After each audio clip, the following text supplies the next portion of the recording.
नमस्ते दोस्तों, लायू देवी गीत छोटा से।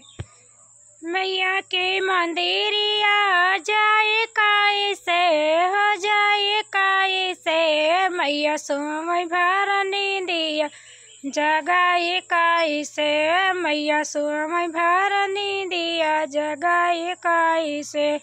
मैया के मांगो मैया के माथों में बेंदिया सोहे, मैया के माथों में बेंदिया सोहे। सिंदूर चढ़ाई कैसे, मैया सोमय भरनी दिया जगाए कैसे, मैया सोमय भरनी दिया जगाए कैसे।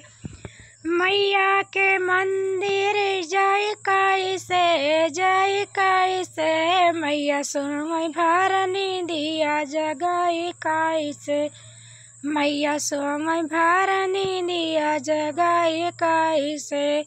मैया के बाहों में चूड़ी सोहे, मैया के बाहों में कंगना सोहे।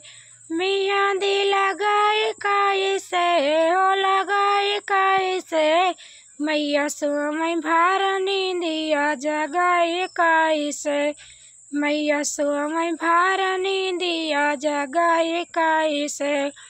मैया के मंदिरिया जाए कैसे हो जाए कैसे, मैया सोमय भरनी दिया जगाए कैसे, मैया सोमय भरनी दिया जगाए कैसे।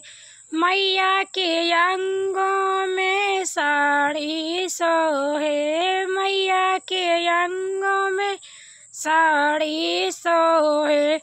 चुंदरी ओढ़ाए कैसे हो ओढ़ाए कैसे, मैया सोमय भरनी दिया जगाए कैसे, मैया सोमय भरनी दिया जगाए कैसे।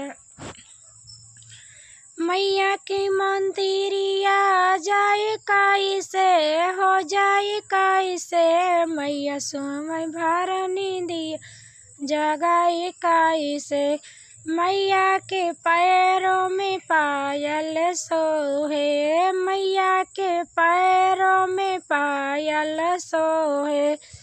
बिछुआ पहनाए कैसे हो पहनाए कैसे, मैया सोमय भरनी दिया जगाए कैसे, मैया सोमय भरनी दिया जगाए कैसे।